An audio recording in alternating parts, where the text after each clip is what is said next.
अस्सलाम वालेकुम, good morning, सुबह बखैर।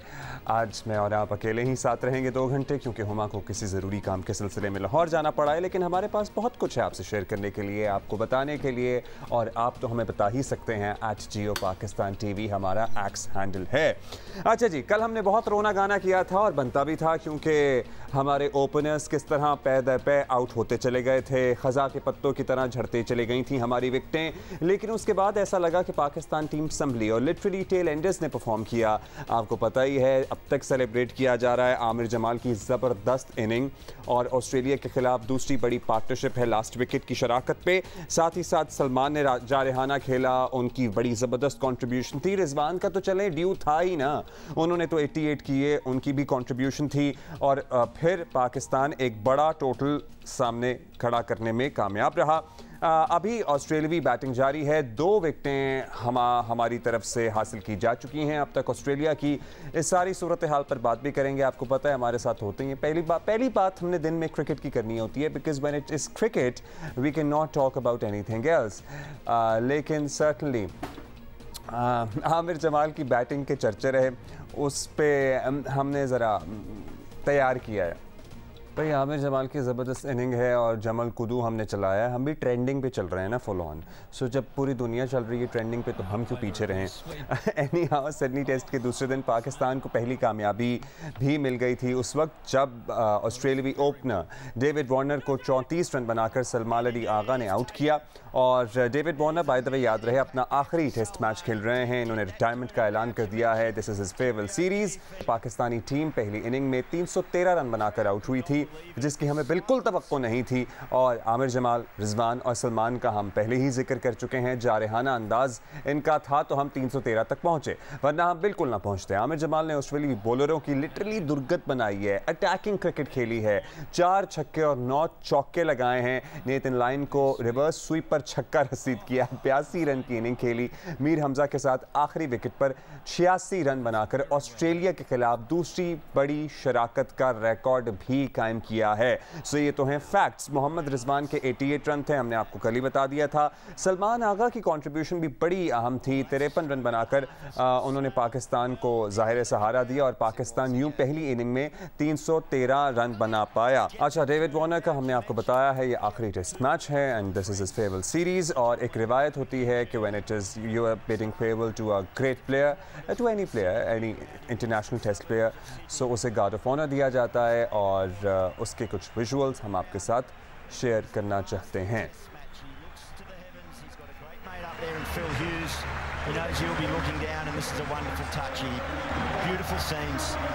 Shan Masood wishes him all the best, and the guard of honour from the Pakistan cricket team. Look at this warm applause from the opposition. He's had a colourful career. He's always been in the headline. Pakistani cricket team की तरफ से भी certainly इनको बड़ा ज़बरदस्त तरीके से खिराज तहसीन पेश किया गया। कल by the way Aamir Jamal की इनिंग अगर आपने देखी हो, नहीं देखी तो हाईलाइट्स में आई एम श्योर देख ली होगी। Whenever he used to hit a 6 or 4 और बड़ी हिट होती थी, there used to be a roar in the stadium। और ऐसा नहीं था, क्योंकि हम अभी ज़रा वर्ल्ड कप वाले माहौल से निकले थे ना, जो इंडिया में हुआ था। और कोई भी पाकिस्तानी बॉलर परफॉर्मेंस दिखा दे या बैटर कोई बाउंड्री टच कर दे तो सुकूत तारी हो जाता था ऑडियंस पे। लेकिन यहाँ आई वाज जस्ट सीइंग कि इट इज़, ये प्लीज़ बंद कर दें, it is opposition, as in the most of the audience is Australian. ज़ाहिर पाकिस्तानी होंगे लेकिन कितने ही होंगे, लेकिन everybody was seem to enjoy cricket so much कि जब भी एक अच्छा शॉट आता था पूरा स्टेडियम चीयर करता था, तालियां बजाता था। और आप नंबर ऑफ़ पीपल देख रहे हैं, आप क्राउड की तादाद देख रहे हैं, and it is a test match. और हमारे यहाँ अगर टेस्ट मैच हो जाए तो फिर क्या सूरत हाल बनती है। और ये तीसरा टेस्ट मैच है, ऑस्ट्रेलिया ऑलरेडी सीरीज़ जीत चुकी है, लेकिन फिर भी द इंटरेस्ट ऑफ पीपल, वैसे Australia is a sports loving nation otherwise is well, लेकिन ये कल्चरल फ़र्क भी होता है। जितना हम अपने आप को समझते हैं क्रिकेट में इन्वेस्टेड हैं, उतना हमारी तादाद ग्राउंडों में या स्टेडियम्स में नज़र नहीं आती। लेकिन ओवरऑल पता है हमारे यहाँ बड़ा मसला होता है, हैसल होती है। गाड़ी किधर पार्क करो, पब्लिक ट्रांसपोर्ट का निज़ाम कोई है नहीं, पार्किंग कोई 2 किलोमीटर होगी, फिर पता नहीं बस में जाना पड़ेगा नहीं जाना पड़ेगा, फिर आप अपनी ना पानी की बोतल लेके जा सकते हैं, ना घर से कोई दाल चावल लेके जा सकते हैं, ना कोई खाने पीने का सामान लेके जा सकते हैं। अगर लेके जाएंगे तो हमारा भी कसूर है, हमने वहाँ तूफ़ान बदतमीज़ी ही मचाना है, हमने वहाँ हड्डियाँ भी फेंकनी है, हमने वहाँ झूठा खाना भी छोड़ के आना है। सो इट इज़ जस्ट दोनों तरफ से ही मामला ख़राब है ना, हमें तमीज़ है as an audience, as a crowd, और हमारे पे पाबंदियाँ भी बहुत ज़्यादा हैं, तो वो सारा मज़ा किरकिरा हो जाता है, इसलिए आपको क्राउड में लोगों की उतनी तादाद नज़र नहीं आती है। लो जी, कैच ड्रॉप हो गया।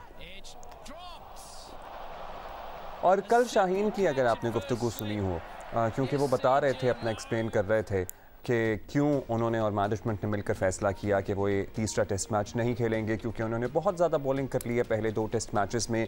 लेकिन at the same time he also said कि अगर कैचेस ड्रॉप ना होते तो वो उन 2 टेस्ट मैचों में या इस सीरीज़ में ज़्यादा विकेट लेने में कामयाब होते, which is true as well. और अभी हमने आपको डेविड वॉर्नर का यह कैच ड्रॉप भी दिखाया। क्यों ये फ़ैसला किया गया? क्योंकि हमने भी कल यहाँ सवाल उठाया था, जब ऑस्ट्रेलियावी बॉलर्स जो हैं वो दुनिया का बेहतरीन बॉलिंग अटैक है और वर्ल्ड कप से मुसलसल खेलते हुए आ रहे हैं, nobody decided to take a rest in the 3rd test match, then why us, why one of us? Bhatti sahab हमारे साथ मौजूद हैं, सीनियर स्पोर्ट्स जर्नलिस्ट। अच्छा भट्टी साहब, कल आप नहीं थे हमारे साथ, लेकिन याया और सिकू थे, and we were really disappointed कि किस तरह हमारा टॉप ऑर्डर जो है एक मरतबा फिर फ्लॉप हुआ। नोबडी वर्कड, मतलब समझ ही नहीं आ रहा था कि हो क्या रहा है। 313 की तो बिल्कुल उम्मीद नहीं की जा सकती थी, and then certainly things changed.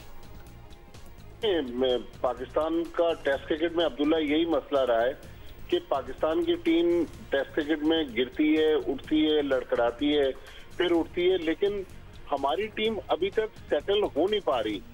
आप देखें कि कभी पैचेस में परफॉर्मेंस आ जाती है, बड़ी टीमों के खिलाफ बात कर रहा हूँ, हम श्रीलंका के खिलाफ, जिम्बाब्वे के खिलाफ, ये जो लोअर टीयर की टीमें हैं इनके खिलाफ तो अच्छा परफॉर्म करते हैं, लेकिन जब हमारे सामने ऑस्ट्रेलिया आता है, साउथ अफ्रीका आता है या न्यूजीलैंड की टीम आती है टेस्ट मैचेस में, तो फिर हम मुश्किल में आ जाते हैं। इस टेस्ट मैच में देखें, ऑस्ट्रेलिया ने बड़ा जबरदस्त होमवर्क किया, उन्होंने पाकिस्तान को जो मुश्किल डाली वो बाउंसर्स पर डाली। मिचेल स्टार्क, जॉश हेजलवुड और पैट कमिंस, इन्होंने बाउंसर्स पर पाकिस्तान के बैट्समैनों को प्रॉब्लम क्रिएट किए रखा।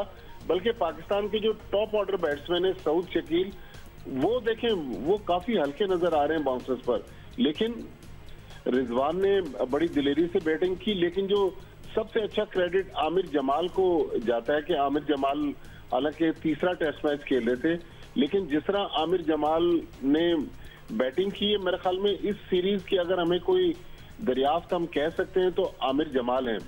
लेकिन ये जो आप बात कर रहे हैं शाहीन शाह अफरीदी की, कल मैं सुन रहा था याया को और सिकंदर वक्त को, जो एक चीज बड़ी इंटरेस्टिंग बताई वहाब रियाज ने हमारे साथ जो इंटरव्यू किया, उन्होंने कहा कि पिछले 365 दिन में पाकिस्तान के प्लेयर्स का बिल्कुल वर्कलोड मैनेजमेंट जो है उसका ख्याल नहीं रखा गया। 365 में से 307 दिन पाकिस्तान के प्लेयर्स ने ग्राउंड में गुजारे, जिसमें प्रैक्टिस के दिन भी शामिल हैं।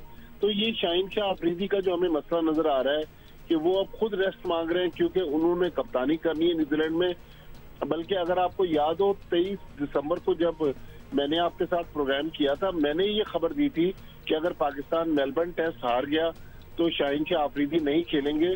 तो शाहीन शाह अफरीदी ने पहले से जहन बनाया हुआ था कि वो नहीं खेलेंगे। तो मेरे ख्याल में टीम मैनेजमेंट को प्लेयर्स की वर्कलोड का भी ख्याल रखना है। हर प्लेयर हर फॉर्मेट में हर दिन खेलेगा तो फिर यही हमें मसाइल आएंगे। इस वक्त हमें शाहीन शाह अफरीदी की जरूरत थी, लेकिन अनफॉर्चुनेटली उन्होंने रेस्ट मांग लिया, टीम मैनेजमेंट ने अच्छा पता है क्या, हम ये भट्टी साहब डिस्कस कर रहे थे कि हम अंडरस्टैंड करते हैं वर्कलोड मैनेजमेंट होना चाहिए, शाहीन शाह अफरीदी हमारा एसेट है, लेकिन सर्टनली हमें इस बड़े टेस्ट मैच में भी एक एक्सपीरियंस बॉलर की ज़रूरत थी। आगे एट द सेम टाइम एक इंपॉर्टेंट सीरीज़ आ रही है, फिर वर्ल्ड कप है, लेकिन आप ऑस्ट्रेलियाई बॉलरों को भी देखें, एक तो उनकी परफॉर्मेंस आप देखें, मतलब look at the bowling attack that Australia has and look at their performance in the world cup one day international जो अभी हुआ, उसके बाद वो मुसलसल क्रिकेट खेल रहे हैं और तीसरे टेस्ट मैच में भी अपना भरपूर, हालांकि सीरीज जीत चुके हैं, anybody could have taken rest, nobody decided to. देखिए ऑस्ट्रेलिया के प्लेयर बिल्कुल खेल रहे हैं, परफॉर्म भी कर रहे हैं, लेकिन ऑस्ट्रेलियन फास्ट बॉलर्स जो हैं वो दुनिया की हर लीग नहीं खेलते। वो अगर भारत में जो दुनिया की सबसे बड़ी लीग होती है IPL, उसमें पार्टिसिपेट करते हैं, उसके अलावा हमें ऑस्ट्रेलियन फास्ट बॉलर्स हर लीग में नजर नहीं आ रहे। पाकिस्तान का हर प्लेयर हर फॉर्मेट में नजर आ रहा है। अब जिस तरह वहाब रियाज से उस दिन हमने पूछा कि शाहीन शाह अफरीदी की स्पीड क्यों कम हुई, उन्होंने कहा कि शाहीन शाह अफरीदी ले लें या पाकिस्तान के दूसरे बॉलर्स ले लें, उनकी स्पीड इसलिए कम हो रही है कि उनका फिटनेस लेवल वो नहीं है। तो मतलब पाकिस्तान क्रिकेट जो है उसके लिए काफी कंसर्न है कि शाहीन शाह अफरीदी जो 140, 144 की स्पीड से बॉलिंग करते थे, अब 132, 134, 135 किलोमीटर फी घंटे की रफ्तार से बॉलिंग करते हैं। तो ये देखें फिटनेस के इश्यूज तो हैं, बल्कि मैं थोड़ी देर पहले जब मैच चल रहा था उस वक्त देख रहा था कि हसन अली भी लिंपिंग करते हुए बाहर चले गए। अब 3 प्लेयर ऑलरेडी इस सीरीज में बाहर हो गए हैं। हसन अली T20 सीरीज में नहीं है, लेकिन अगर हसन अली टेस्ट मैच में इस स्टेज पर कहीं खुदा न खास्ता अनफिट हो जाते हैं तो पाकिस्तान के लिए मसाइल तो बहुत है। तो मेरा ख्याल ये जो लीग्स का मसला है ना, इस पर पाकिस्तान क्रिकेट बोर्ड पॉलिसी हमेशा बनाता है, इस बार भी बनाई है, लेकिन इसमें एक ऐसी पॉलिसी बनानी चाहिए। अब सुना ये था कि जी डोमेस्टिक जो हमारा सीजन होगा इसमें किसी को लीग खेलने की इजाजत नहीं दी जाएगी, हर किसी को खेलना होगा। ये कोई हतमी बात है या बस अभी ये सजेशन ही है? देखिए पास में भी ये होता था कि हर प्लेयर डोमेस्टिक सीजन जरूर खेलेगा, लेकिन जब लीग्स में उनको 1.5-2 करोड़ रुपए मिलते हैं तो फिर वो PCB से दरखास्त करते हैं। तो अभी ये इन्होंने फैसला कर लिया है आपका तो भी या नहीं फैसला? अभी तक तो देखिए अब डोमेस्टिक सीजन तो इख्तिताम की तरफ बल्कि मिड में पहुंच गया है। डिपार्टमेंटल फर्स्ट क्लास टूर्नामेंट चल रहा है, कुछ प्लेयर्स पार्टिसिपेट कर रहे हैं, कुछ टूर पे हैं, कुछ नहीं खेल रहे। लेकिन अभी PCB की जो पॉलिसी है कि PSL के अलावा 1-2 लीग जो है साल में प्लेयर्स खेल सकेंगे, लेकिन बड़े प्लेयर्स के मामले में हमेशा PCB ने हथियार डाले। अब देखना है कि इस बार भी पॉलिसी तो बनी है, उसमें अमल दरामद कैसे होता है। अब देखें ना, ऑस्ट्रेलिया की इस सीरीज के बाद हमने न्यूजीलैंड जाना है और PSL और न्यूजीलैंड की सीरीज से पहले दुबई में IL T20 लीग होनी है, जिसमें कहा जाता है कि IPL के बाद सबसे ज्यादा पैसा इन्वॉल्व है। तो मेरा ख्याल है शाहीन शाह अफरीदी का वहाँ कॉन्ट्रैक्ट है, शायद जो मुझे इत्तला मिली थी कि बाबर आजम ने भी कॉन्ट्रैक्ट किया हुआ है। तो हमें अपने प्लेयर्स को प्रोटेक्ट तो करना है, लेकिन प्लेयर्स पैसा कमाने के लिए अपनी फिटनेस का खुद भी ख्याल नहीं रख रहे। आई वंडर ये तो सेंस ऑफ रिस्पॉन्सिबिलिटी है, जो भी कवानीन बना लें जब तक ये खुद अपने अंदर से नहीं आएगी। अब कोई बच्चे तो हैं नहीं, कोई 15-16 साल के जो इन्हें बैठ के समझाया जाए, और कितना ही समझाया जा सकता है। अच्छा, हम साइम की बात कर रहे थे इमाम की जगह, वैसे आपकी ये राय थी और मेरी भी यही राय थी कि भाई एक दफ़ा उन्हें खिला ही दिया जाए, और किसी भी बच्चे को डेब्यू कराना इन Australian conditions against strong team, उस पर प्रेशर भी होता है, शायद उसको किसी ज़रा हल्की निस्बतन कमज़ोर टीम के साथ शुरू कराया जा सकता है, लेकिन ऐसा नहीं हुआ। और वही हुआ कि साइम 0 पर आउट हुए और उसके बाद उन्हें फर्स्ट स्लिप पे खड़ा किया हुआ है और उनसे कैच भी ड्रॉप हो गया। So how do you see this decision unfolding? देखिए बिल्कुल मेरा अब्दुल्ला, मेरी और आपकी यही राय थी कि भाई एक बार इमामुल हक को तीनों टेस्ट मैच खिला लें, और इन कंडीशंस में दुनिया के बड़े बड़े प्लेयर्स जो हैं वो स्ट्रगल करते हैं। आप बाबर आजम को देख लें, वो मुश्किल में है। तो साइम अय्यूब का जाहिर है बैटिंग में दूसरी गेंद पर आउट हो गए, फिर प्रेशर था, उन्होंने स्लिप में एक आसान कैच छोड़ दिया। देखिए स्लिप स्पेशलाइज्ड पोजीशन है, हमें समझ नहीं आ रहा कि पिछले तो क्यों खड़ा किया है इनको? बच्चे का पहला टेस्ट है, उसको पहले ही प्रेशर है पहली इनिंग का, कोई रन बनाए बगैर वो आउट हो गया, क्यों खड़ा कर दिया यहाँ पे इन्हें? अब देखें ये तो कप्तान बता सकते हैं कि क्यों खड़ा किया गया। नहीं, आपको भी हैरानी हुई थी ये देख के? बिल्कुल बिल्कुल। देखें जो सबसे अच्छे हमारे स्लिप के फील्डर हैं वो तो बाबर आजम है। पिछले 2 टेस्ट मैच में हमने फर्स्ट स्लिप में अब्दुल्ला शफीक को देखा, अब्दुल्ला शफीक ने जब 3 कैचेस ड्रॉप किए, आज हमने देखा वो फॉरवर्ड शॉर्ट लेग पे खड़े हुए थे। इसका मतलब हमारे पास ना स्पेशलाइज्ड फील्डिंग कोच है, रखा तो हुआ है हमने। पैसे तो इतने जाते हैं सर हर महीने स्पेशलाइज्ड फील्डिंग कोच के, और अरसा दराज से जा रहे हैं।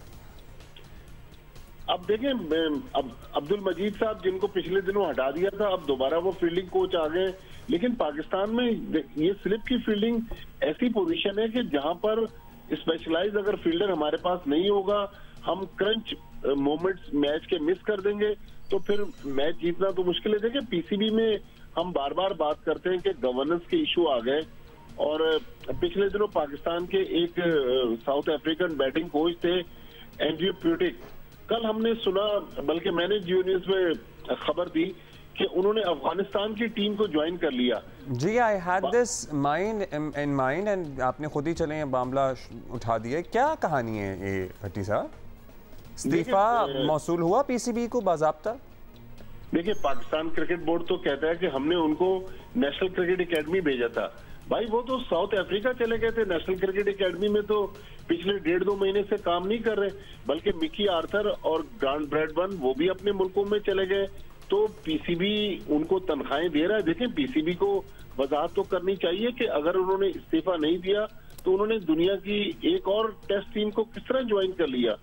इसमें तो जो अफगानिस्तान क्रिकेट बोर्ड है उससे पाकिस्तान को प्रोटेस्ट करना चाहिए कि एक हमारा एम्प्लॉई है, उसने अभी हमारी मुलाजमत नहीं छोड़ी, तो उसने आपको किस तरह ज्वाइन कर लिया। पीसीबी से एनओसी तो उसको नहीं, आई एम श्योर इनके कोई लीगल कॉन्ट्रैक्ट्स होते होंगे, कोई लॉयर्स इन्वॉल्व होते होंगे, ऐसी कोई छोटी मोटी बात तो है नहीं। अफगानिस्तान क्रिकेट बोर्ड से तो शिकायत क्या करें, उनसे तो क्या ही तवक्को रखें। खिलाड़ी जो डायरेक्ट कोई छोटा नाम तो है नहीं। और वैसे पता नहीं पीसीबी लाहौर में कोई है भी मौजूद कि नहीं है, या सारे ऑस्ट्रेलिया में है to look into these matters? अपनी फैमिलीज के साथ इस वक्त सिडनी में मौजूद हैं। ज़का अशरफ साहब chief operating officer, Salman Naseer साहब वो भी अपनी बेगम के साथ मौजूद हैं। तो इस वक्त तो पीसीबी हेडक्वार्टर में कोई नहीं है, लेकिन शायद। और हफीज तो आपको पता है ना, बेगम के साथ कॉफी पी रहे थे तो फ्लाइट भी मिस हो गई थी। और उसी कॉफी शॉप में शान मसूद भी बैठे हुए थे। शान मसूद ने जब बोर्डिंग कार्ड पे टाइम देखा तो वो तो उठ के चले गए, लेकिन हफीज साहब समझ रहे थे कि शायद वो पाकिस्तान में वीआईपी प्रोटोकॉल को एंजॉय करते हैं, वहां भी जहाज के दरवाजे उनके बगैर बंद नहीं होंगे। लेकिन जब वो पहुंचे तो एयरलाइन वालों ने कहा कि नहीं जी, जहाज तो अब दरवाजा बंद हो गया, अब आप इस फ्लाइट में नहीं बैठ सकते। तो पाकिस्तान क्रिकेट में तो इस तरह के इश्यूज आ रहे हैं। नहीं, शान उससे मुझे समझ नहीं आ रहा था कि या तो कोनी मार देते या बता देते कि भाई हफीज भाई फ्लाइट में सोने वाली है। वो भी बगैर बताए अपनी सेल्फिशनेस का मुजाहिरा किया उन्होंने भी। देखिए, हफीज हो सकता है कि कॉफी शॉप में किसी दूसरे कोने पे बैठे हो और अपनी एहलिया के साथ थे, तो शान ने भी डिस्टर्ब करना मुनासिब नहीं समझा। लेकिन हफीज को नहीं, अब शादी का इतना अरसा हो गया, कोई एहलिया के साथ कॉफी शॉप पे वो बातें नहीं कर रहे हैं कोने में बैठ के, मेरा ख्याल है। अगर हो रही है तो which is very good and quite unusual. बहुत शुक्रिया। लेकिन दूसरों में तो $500 फाइन कर रहे थे कि जो दूसरा सोएगा उस पर $500 फाइन होगा, लेकिन खुद मिस कर दी। अपने लिए क्या उन्होंने कानून बनाया? हाँ, ये बड़ा अहम सवाल है। चलें जी, thank you for being with us this morning again Bhatti sahab. We can see you soon. और मैच तो अभी चल ही रहा है, तो इस पे हम कल फिर डिस्कशन करेंगे। पीपल्स पार्टी की लीडरशिप लाहौर में थी। कल बड़ा अहम इजलास हुआ। पीपल्स पार्टी की मरकजी मजलिस आमला ने बिलावल भुट्टो जरदारी को वजारत उस्मा का उम्मीदवार नामजद कर दिया है। इजलास में बिलावल का नाम PPP पार्लियामेंटेरियंस के सदर आसिफ अली जरदारी ने पेश किया। एक महीना रह गया इलेक्शन में, तो हमने समझा कि बहुत जरूरी है कि हम अपनी बातें और लाइन्स क्लियर करें, जिसमें हम बिलावल साहब को as prime minister candidate declare करें।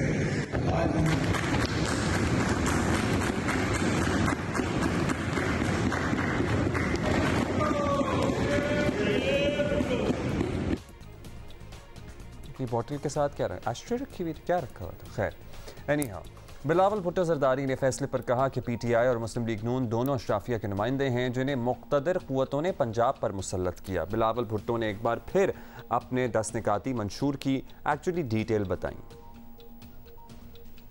पाकिस्तान पीपल्स पार्टी एक अवामी जमात है। पाकिस्तान पीपल्स पार्टी गरीबों को नुमाइंदगी करते हैं। पाकिस्तान पीपल्स पार्टी किसानों और मजदूरों को नुमाइंदगी करते हैं। पंजाब में सबसे ज़्यादा नुकसान पंजाब के गरीब, पंजाब के सफ़ेद पोश, पंजाब के मेहनत कश, सबसे ज़्यादा नुकसान, सबसे ज़्यादा बोझ उनको इसलिए उठाना पड़ा कि जो हुकूमत में आते हैं वो उनकी नुमाइंदगी नहीं करते हैं। कायदे अवाम उनका नुमाइंदगी करता था। शहीद मोहतरमा बेनज़ीर भुट्टो उनका नुमाइंदगी करती थी और इंशाअल्लाह ताला आगे जाके मैं उनका नुमाइंदगी करूंगा। कोई इसको पसंद लगे या ना पसंद आए या ना आए, मैं पाकिस्तान पीपल्स पार्टी ने जिस शहर में जन्म लिया मैं वहां वापस आया हूं इलेक्शन लड़ने के लिए। अगर उनमें हिम्मत है आए मेरा मुकाबला करें। He seemed pretty confident. अच्छा जी, बाकी तमाम जमातें तो ऐसा लग रहा है इलेक्शन के लिए तैयार हैं, एक्सेप्ट फॉर मौलाना फजलुर रहमान, जिनके तहफ़्फ़ुज़ात का हमने कल भी आपसे तस्करा किया था। उनकी पार्टी का मौक़िफ़ भी लिया था और PTI को कल एक बड़ा धचका लगा क्योंकि उनसे बल्ले का निशान दोबारा से छिन गया है। इलेक्शन कमीशन की अपील थी जो कि पेशावर हाई कोर्ट में उन्होंने की थी और जो स्टे ऑर्डर था उसको सस्पेंड कर दिया गया। इस पर हम तफसील से बात करेंगे आगे चलकर, लेकिन अभी हमें एक ब्रेक लेनी है और उसके बाद आएंगे। और मौसम पूरे मुल्क में कैसा है, क्योंकि flight operation across the country is really affected and also we will take live updates from Japan, जहां पे दर्जनों हलाकतें हुई हैं हौलनाक ज़िलज़ले के बाइस जी, क्योंकि जापान से हमारे सिग्नल हो गए कनेक्ट। सबसे ज़्यादा ख़तरनाक समझे जाने वाली कुदरती आफत ज़लज़ले ने जापान जैसे तरक्की याफ्ता मुल्क में जो बड़ा मुनज़्ज़म है और बड़े मजबूत आसाब की मालिक कौम भी है ये। अगर आपका कभी किसी जापानी के साथ वक्त गुजारने का इत्तेफाक हुआ, और मेरा भी रिसेंटली हुआ, ये बड़े कंस्ट्रेंट होते हैं और बड़े मजबूत होते हैं, एक दूसरे बड़े इंट्रोवर्ट से लगते हैं एट टाइम्स, लेकिन जब खुलते हैं तो फिर बड़े स्ट्रॉन्ग हेडेड भी होते हैं। लेकिन अब ये कौम मुश्किल में है। जापान को बदकिस्मती से साल नौ के पहले ही दिन तबाहकुन ज़लज़ले का सामना करना पड़ा। 90 मिनट में ज़लज़ले के 21 ताकतवर झटके महसूस किए गए। 62 से ज़्यादा अफराद जहाँ बहक हुए, दर्जनों ज़ख्मी हो गए। 7.6 की शिद्दत का ज़लज़ला वस्ती जापान के साहिली इलाके में आया। एग्जैक्टली कौन सा इलाका है ये हमारे साथ मौजूद होंगे इरफान सिद्दीकी जो हमारे नुमाइंदे हैं जापान में, उनसे मालूम करेंगे। Irfan, thank you for being with us this morning. हम देख रहे हैं जितनी शिद्दत का ये ज़लज़ला था, जापान जैसा तरक्की याफ्ता मुल्क ही है जिसमें बहुत नुकसान हुआ, लेकिन फिर भी उतना जानी नुकसान नहीं हुआ जितना कि किसी डेवलपिंग या अंडर डेवलप्ड या फिर डेवलपिंग कंट्री में हो सकता था, क्योंकि 7.8 almost on the Richter scale.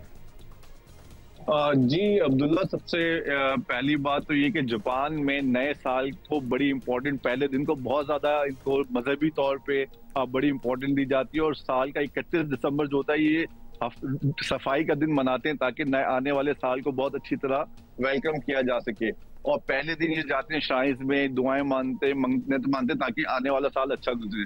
लेकिन बदकिस्मती से जो साल का पहला दिन है, इस दिन इतना खतरनाक हादसा हुआ। ये 7.6 का ज़लज़ला बहुत ही खतरनाक है और ये जापान गवर्नमेंट की एक बड़ी एक तरह से कामयाबी भी कह सकते हैं कि वो उनकी जो मकानों का स्टैंडर्ड है, जो मकान बनाए जाते हैं, जो बिल्डिंग्स बनाई जाती हैं, जो सड़कें बनाई जाती हैं, वो सब स्टैंडर्ड नहीं होती है। वो 7 शिद्दत का ज़लज़ला सहने की उनकी अहलियत होती है। बदकिस्मती से 7.6 के जो ज़लज़ले ने जापान में बड़ी शदीद ये टोक्यो से तकरीबन 400 किलोमीटर के बाद ये साहिली इलाका शुरू हो जाता है। इशिकावा, निगाता, तोयामा, फुकुई और यहाँ पे एटमी रिएक्टर्स भी है, तो बहुत ही हसास इलाका भी है। और यहाँ की तबाही ने जो है ना लोगों को बड़ा एक हैरान भी किया और जापानी कौम को बड़ा मायूस भी किया है कि यहाँ पे सड़कें जो है वो उखड़ गई हैं, पहाड़ गिर गए हैं और जो जहाँ तक एक्सेस जाने के रास्ते हैं वो सारे बंद हो चुके हैं। तो इमदादी काम भी बहुत स्लो है क्योंकि टोक्यो से और दूसरे इलाकों से जो इमदादी सामान पहुंचाना था वो पहुंचाना बड़ा मुश्किल हो रहा है। जापानी प्राइम मिनिस्टर ने भी लोगों से खिताब करते हुए यही बताया कि हम जमीनी रास्तों से नहीं पहुंच पा रहे, तो लिहाजा हम कोशिश कर रहे हैं हवाई रास्ते से और समुद्री रास्ते से वहां तक पहुंचा जाए। इस वक्त सूरत हाल ये है कि 65 से ज्यादा लोग हलाक हो चुके हैं और 200 से ज्यादा ज़लज़ले के आफ्टर शॉक्स आ चुके हैं और कई घर अभी भी सैकड़ों की तादाद में शायद घर ऐसे हैं जहाँ पे लोग दबे हुए हैं क्योंकि घर मुनहदम हुए हैं, तो ऊपर वाली छतें जो नीचे वाली छतों पर आ गई हैं और नीचे लोग मौजूद हैं, लेकिन वहां तक जो रेस्क्यू एहलकार पहुंच नहीं पा रहे। इस वक्त हुकूमत जापान ने 3000 से ज्यादा जो फौजियों को जो वहाँ पे रेस्क्यू के लिए रवाना किया है, लेकिन वहाँ तक पहुँचने में शदीद मुश्किलात का सामना करना पड़ रहा है। बहुत सारे लोग हमारे पाकिस्तानी भी उन इलाकों में मौजूद हैं और अभी तक कोई ऐसे सूरत हाल की खबरें नहीं आई कि खुदा न खासा उनमें से कोई जख्मी हुआ है या कोई ऐसी हलाकत हुई हो।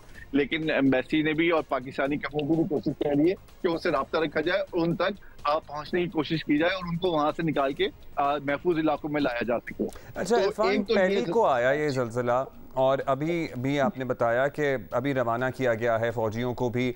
How prompt is the rescue and rehabilitation तो बाद में आएगी, रेस्क्यू एंड रिस्पॉन्स कितनी इफेक्टिव है? आई एम श्योर हम कंसिडर ये करते हैं कि जापानी एक बहुत ही इफेक्टिव नेशन है, सो क्या अभी मेरे लिए ज़रा सरप्राइजिंग था कि अभी रवाना ही किया गया है सिर्फ फौजियों को? देखिए अब्दुल्ला, ये जापान में क्योंकि ज़लज़ले बहुत ज़्यादा आते हैं और ये एक बहुत बड़े ज़लज़ले की एक्सपेक्टेशंस भी की जा रही थी और हैं जापान में, और इसके लिए उन्हें बाकायदा एक दारुल हुकूमत भी उन्होंने जो सब्स्टिट्यूट दारुल हुकूमत भी इन्होंने बना के रखा हुआ है कि खुदा न खासा कोई बहुत बड़ा ज़लज़ला आए तो किस तरह से मुल्क को चलाना है। तो इन्होंने फौरी तौर के ऊपर जिस जगह पे मौजूद थी रेस्क्यू, वहाँ की रेस्क्यू तो फौरी हरकत में आ गई, लेकिन उसकी सड़कों की तामीर नौ और खास तौर पे जो अभी लोगों को निकालने का जो अमल है, उसके लिए जो बास जगह बड़ी मशीनों की जरूरत है, वो मुख्तलिफ इलाकों से पहुंचाने के लिए समंदरी रास्तों का भी शुरू अच्छा, साहिली इलाका है, सुनामी वगैरह की भी वार्निंग्स दी जा रही थी, लेकिन शुक्र है कि वैसा कुछ मामला हुआ नहीं। जी, वैसा 5 मीटर ऊंची सुनामी की लहरें जरूर आई हैं, लेकिन कोई सुनामी से किसी हलाकत की इत्तला नहीं है।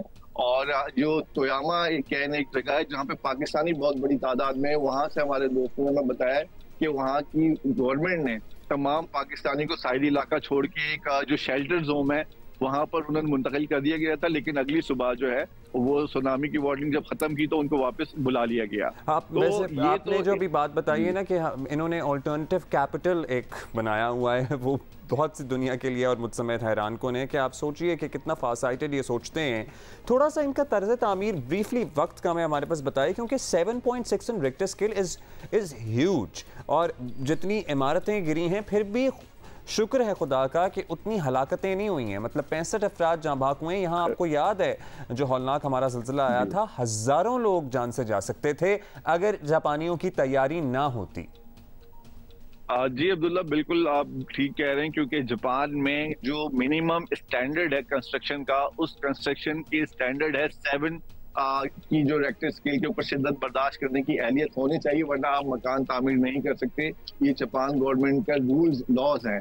तो जो कंपनीज होती हैं, एक तो सर्टिफाइड कंपनी कंस्ट्रक्शन कर सकती है और उनके पास ये लाइसेंस होना चाहिए कि वो इतने स्टैंडर्ड की, और खासतौर पर जो हाई राइज बिल्डिंग होती है वो 7.5 और 8 तक के जल्जलों को सहने की सकत रखती हैं। तो एक तो ये जल्जला आया, सेकंड डे इत्तेफाक से ऐसा हुआ कि जापान का एक जहाज जिसमें 4 सवार थे, वो एक बड़ा खतरनाक एक हादसा हुआ कि वो टोक्यो एयरपोर्ट पर लैंड किया और वहां से एक जहाज, जो छोटा जहाज जो इमदादी कार्रवाइयों के लिए जा रहा था जापान कोस्ट गार्ड का, उससे टकरा गया, जिससे कोस्ट गार्ड के जो 5 अफराद उसमें हलाक हो गए और 367 लोग थे, उनको हवाई जहाज से, जो बड़ा जहाज था, कमर्शियल जहाज था, उससे निकाल लिया गया। तो दूसरे 2 दिन बड़ी एक खतरनाक और एक अफसोसनाक not a very good start to the new years. एक ऐसी नेशन के लिए जो नए साल को बड़ी इंपॉर्टेंस देती है, दुआएं करती है, श्राइन्स में जाती है, सफाई से आगाज़ करते हैं। You can see the thought process in this कि वो चाहते हैं कि नया साल जो है वो एक बिल्कुल नीट, क्लीन, साफ़ सुथरे तरीके से, इमैक्युलेट तरीके से शुरू हो। Thank you Irfan for being with अस। और इरफान सिद्दीकी हमें टोक्यो से बता रहे थे। टोक्यो से तकरीबन 400-500 किलोमीटर दूर ये साहिली इलाके हैं जहाँ पर सेंटर भी था और जो ज़लज़ले से ज़्यादा मुतासर हुए हैं। टोक्यो में कोई तबाही नहीं हुई है, लेकिन अभी भी इमदादी कार्रवाइयाँ जारी हैं। इंतहाल it's been 3 days there buildings जहाँ से लोगों को निकालना बाकी है। सो ये है सूरत हाल जापान। एक ख़बर जिसने बड़ा परेशान कर रखा है, शुमाली वज़ीरिस्तान में 6 हजामों का कत्ल इलाके में शिद्दत पसंदी और दहशतगर्दी की बढ़ती सरगर्मियों की निशानदही कर रहा है। आपको पता है ना, इस तरह की वारदातें सिंबॉलिक होती हैं, बताने के लिए कि भाई हम मौजूद हैं या ये हम ही हैं जिन्होंने किया है। मकामी अफराद के, ये हमने सब ने देखा है, भुगता है।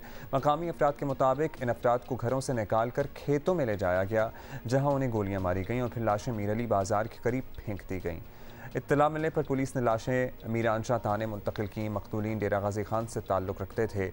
इस इंतहाई सफ़ाकाना वाक़े ने माजी की तल्ख यादें फिर ताज़ा करती हैं। ये वही इलाका है जहाँ पाक फ़ौज ने दहशतगर्दों के ख़िलाफ़ रद्दुल फ़साद और ज़रबुल अज़ब जैसे कामयाब ऑपरेशन किए थे। दहशतगर्द एक बार फिर मुल्क में खौफ व हिरास फैलाकर रियासती रिट को चैलेंज कर रहे हैं। ख़ास तौर पर खैबर पख्तूनख्वा में हालात मुसलसल ख़राबी की तरफ बढ़ रहे हैं। पाक इंस्टीट्यूट ऑफ पीस स्टडीज़ की सालाना रिपोर्ट के मुताबिक गुज़श्ता साल सिर्फ केपी में दहशतगर्दी के 174 वाक़यात हुए हैं, जिनमें 442 अफराद को शहीद किया गया। इंतखाबात में अब चंद हफ्ते रह गए हैं। रियासत को ऐसे शिद्दत पसंद और दहशतगर्दों को मज़ीद ताकत पकड़ने की बिल्कुल मोहलत नहीं देनी चाहिए और पूरी क़ुव्वत से इनका मुकाबला करना चाहिए। इसी पे बात करेंगे। मलिक हबीब हमारे साथ ही हमारे कॉरेस्पॉन्डेंट मौजूद हैं। अब बताइएगा मलिक हबीब, आपके इलाके से हज्जामों के कत्ल किए जाने की बड़ी खौफनाक खबर सामने आई है। मुहर्रिकात तो हम सब अब वाकिफ़ हैं ही कि क्यों हुआ होगा। ये एग्जैक्टली कब का वाक़या है? ये जो मारे गए हैं हज्जाम, कत्ल हुए हैं, इनका ताल्लुक़ कहाँ से था? बिल्कुल, ये जो 6 कत्ल हुए हैं इसकी जो FIR है वो CTD बन्नों में बाकायदा दर्ज किया गया है। जो SHO है मीर अली सलमान ख़ान की मुद्दत में नामालूम अफराद के ख़िलाफ़ FIR में कहा गया है, जिसमें कई जो तंजीमें हैं उस पर उंगली उठाई गई है, मगर अब तक किसी तंजीम ने भी इसकी ज़िम्मेदारी कबूल नहीं की है। पुलिस का कहना है कि उन्होंने वाक़े की तहक़ीक़ात शुरू की है, मगर अब तक किसी गिरफ्तारी अमल में नहीं आई है। अच्छा मलिक हबीबुल्लाह, इस इलाके में तालिबान और जो दीगर इलाके हैं जो तालिबान के ज़रिए असर रहे हैं, कई साल पहले ऐसी वारदातें होती थीं, लेकिन फिर ये सिलसिला रुका और कंट्रोल किया गया। अब एक दफ़ा फिर ये जुल्म हुआ है, तो अहले इलाका का क्या रद्द अमल है? लोगों में परेशानी है? बिल्कुल, ये जो हुजाम थी इनकी मीरली बाज़ार में दुकानें थी। इनका ताल्लुक पंजाब के ज़िला डेरा गाजी खान से बताया जाता है। कई सालों से यह हुजामत की दुकानें चला रहे थे।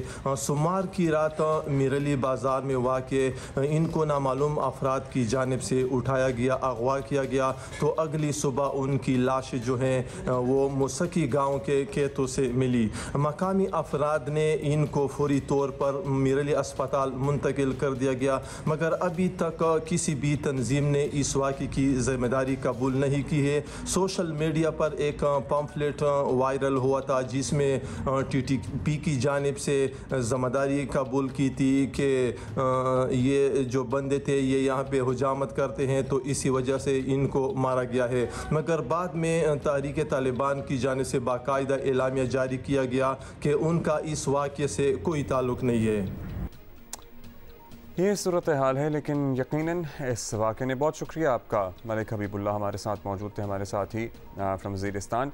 तशवीश की लहर दौड़ा दी है, कंसर्न है लोगों में भी, और आई एम श्योर जो सिक्योरिटी फोर्सेस हैं उनमें भी कंसर्न होगा, क्योंकि ये जो वारदातें होती हैं, इस तरह की वारदातें पर्टिकुलरली, आपको पता है ना हज्जामों को क्यों मारा गया है? क्योंकि वो शेप बनाते हैं, कटिंग करते हैं, दाढ़ी की तराश खराश करते हैं। सो ये सिंबॉलिक होती हैं, ये बताने के लिए होती हैं कि हमारी ये आइडियोलॉजीज़ हैं और हम इस इलाके में मौजूद हैं और यहाँ हमारा राज है।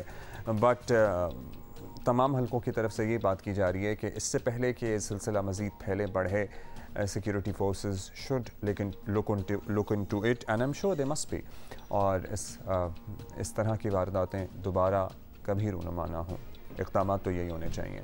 अच्छा जी, अभी हमारे पास बहुत सी खबरें हैं। लेट्स डिसाइड कि हम आपको क्या बता सकते हैं। एक्चुअली PTI पे ही चलें बात कर लेते हैं। इंतखाबात की बात तो हो ही रही है इन दिनों, लेकिन मुल्क में सियासी अफरा तफरी भी ज़रा महसूस की जाती है। गैर यकीनी के बादल छटकर नहीं दे रहे हैं, सिक्योरिटी के चैलेंजेस कम होने के बजाय बढ़ रहे हैं। अभी एक वाक़या हमने आपको बताया, ताज़ा रिपोर्ट के मुताबिक 2022 के मुकाबले में 2023 में शिद्दत पसंदी के वाक़यात 17% बढ़े हैं। अमन व अमान की बिगड़ती सूरत हाल के बायस JUI इंतखाबात में ताख़ीर का मुतालबा कर रही है। 9 मई के वाक़यात ने तहरीक इंसाफ को कानूनी फंदे में कस रखा है। PTI को कल मज़ीद परेशानी का सामना करना पड़ा जब पेशावर हाई कोर्ट ने इलेक्शन कमीशन का PTI से बल्ले का निशान वापस लेने का 22 दिसंबर का फैसला बहाल कर दिया। मैं समझता हूं कि ये डिसीजन उजलत में दी गई है, लेकिन हम इंशाअल्लाह ताला इसके ख़िलाफ़ आज ही फ़ैसला करेंगे। हम सुप्रीम कोर्ट ही जाएंगे इंशाअल्लाह ताला, और जितनी जल्दी सुप्रीम कोर्ट इसका फ़ैसला करेगी ताकि स्टेबिलिटी भी आ जाए और ये वाज़े हो जाए कि कौन सी पार्टीज़ इस इलेक्शन में पार्टिसिपेट करेगी, क्योंकि सुप्रीम कोर्ट तो कह चुकी है कि एक पॉलिटिकल पार्टी से उसका निशान लेना तो उस पॉलिटिकल पार्टी के डिसोल्यूशन के मुतरादिफ है। तो सुप्रीम कोर्ट से दरख्वास्त है इंशाअल्लाह कल ही हम आपके अदालत आएंगे, मेहरबानी फरमा ले और जल्दी से हमें भी सुन ले। सुप्रीम कोर्ट अगर हमारा बल्ला बहाल नहीं करती और हमारे पास और कोई ऑप्शन नहीं रहता तो ऑब्वियसली फिर इंडिपेंडेंट की हैसियत यही है कि हर उम्मीदवार को एक अलग से निशान मिलता है। देखो, इससे वोटर भी कंफ्यूज होंगे, डिसएनफ्रेंचाइज भी होंगे, सिस्टम जो भी जीतेगा उसमें डेमोक्रेसी की हार होगी। पीटीआई की मुश्किलात में कमी के बज़ाहिर कोई आसार नहीं। शायद यही वजह है कि पीटीआई के पास रहनुमा सियासी जमातों के दरमियान डायलॉग और मुफाहमत को वक्त की ज़रूरत करार दे रहे हैं। पीटीआई के सेनेटर शहजाद वसीम ने हालात को बेहतर बनाने की ज़रूरत पर जोर दिया